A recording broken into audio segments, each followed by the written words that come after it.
സമയത്ത് ആശുപത്രിയിൽ എത്തിക്കുന്ന ഒരു പാമ്പ് കടിയേറ്റയാൾ രക്ഷപ്പെടാനുള്ള സാധ്യത എത്രമാത്രമുണ്ട്?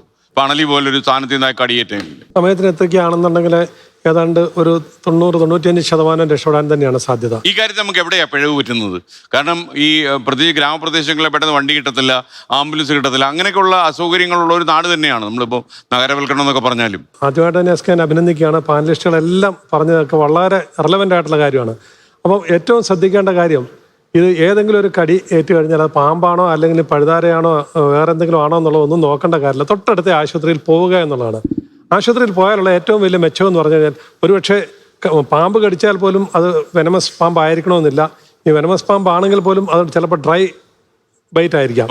ഇതെല്ലാം നമുക്ക് നോക്കാനായിട്ട് സാധിക്കുന്ന ഒരു ഹോസ്പിറ്റലാണ്. ആ ഹോസ്പിറ്റലായിരിക്കുമ്പോഴേക്കും ലക്ഷണങ്ങൾ കണ്ടുകൊണ്ടോ അല്ലെങ്കിൽ പരിശോധനകൾ, രക്തം കട്ട പിടിക്കുന്നത് പരിശോധിക്കുന്ന കാര്യം പറഞ്ഞു, അത് പരിശോധിക്കാൻ സാധിക്കും. അല്ലെങ്കിൽ ലക്ഷണം കണ്ടിട്ട് ഒരു ആൻറ്റിവെനം കൊടുക്കുവാനായിട്ട് സാധിക്കും. അപ്പം ഏതെങ്കിലും സാഹചര്യത്തിൽ പകലായിക്കോട്ടെ രാത്രിയിലായിക്കോട്ടെ വീടിനുള്ളിലായിക്കോട്ടെ പുറത്തായിക്കോട്ടെ, ഇപ്പോഴത്തെ സാഹചര്യത്തിൽ ഏതെങ്കിലും കടി ഉണ്ടെങ്കിൽ തൊട്ടടുത്ത ഒരു ആൻറ്റി സ്നേക്ക് വെനം അവൈലബിൾ ആയിട്ടുള്ള ഹോസ്പിറ്റലിൽ പോവുക എന്നുള്ളതാണ്.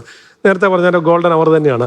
ഗോൾഡൻ അവർ ഇപ്പോൾ 1 മണിക്കൂറല്ല, ചിലപ്പോൾ 7 മണിക്കൂർ 8 മണിക്കൂർ കഴിഞ്ഞിട്ട് വേണമെങ്കിലും പാമ്പിൻ്റെ വിഷം ശരീരത്തിൽ വരാം. പക്ഷെ ഇതൊക്കെ ഹോസ്പിറ്റലിൽ പോയി കഴിഞ്ഞാൽ നിരീക്ഷിച്ചുകൊണ്ട് വേണമെന്നുണ്ടെങ്കിൽ എത്ര ചാൻസ് എടുത്താണെങ്കിലും എത്ര റിയാക്ഷൻ ആണെങ്കിലും ആൻറ്റി സ്നേക്ക് വെനം കൊടുക്കാൻ സാധിക്കും.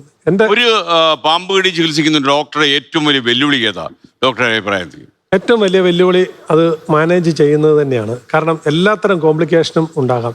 പാമ്പിൻ്റെ വിഷം കൊണ്ട് തന്നെ രോഗി മരണപ്പെടാം. പാമ്പിന്റെ കൊടുക്കുന്ന ആന്റി സ്നേക്ക് വെനം കൊണ്ട് തന്നെ റിയാക്ഷൻ ഉണ്ടായിട്ട് വേണമെങ്കിലും രോഗി മരിക്കാം. അപ്പോൾ ആ ചലഞ്ചസ് എല്ലാം ഏറ്റെടുത്തുകൊണ്ട് വളരെ കോൺഫിഡൻ്റ് ആയിട്ട്, എന്നാൽ കോൺഫിഡൻസ് എന്ന് പറയുമ്പോൾ ഇന്നത്തെ സാഹചര്യം നമുക്ക് മനസ്സിലാക്കണം, എന്ത് കോൺഫിഡൻസ് എന്ത് മാനേജ് ചെയ്താലും അതിൻ്റെ അകത്തൊക്കെ ഒരു കോൺട്രവേഴ്സി വരുന്ന ഒരു സാഹചര്യമുണ്ട്. പക്ഷേ സൂക്ഷിക്കണം. പക്ഷെ അതുണ്ടാകാം, ഞാൻ അതിലേക്കല്ല വരുന്നത്. പക്ഷെ ഡോക്ടർ ഇത് മാനേജ് ചെയ്യുന്ന സമയത്ത് തന്നെ രോഗിയോടും അടുത്ത ബന്ധുക്കളോടും കാര്യങ്ങൾ വിശദീകരിച്ചുകൊണ്ട് അവരെയും കൂടി ഒരു കോൺഫിഡൻസ് എടുത്തുകൊണ്ട് മാനേജ് ചെയ്യുകയാണെന്നുണ്ടെങ്കിൽ തീർച്ചയായിട്ടും ഒരു 95-99% വരെ രോഗികളെ നമുക്ക് രക്ഷപ്പെടുത്താൻ സാധിക്കുന്നതിനാണ്.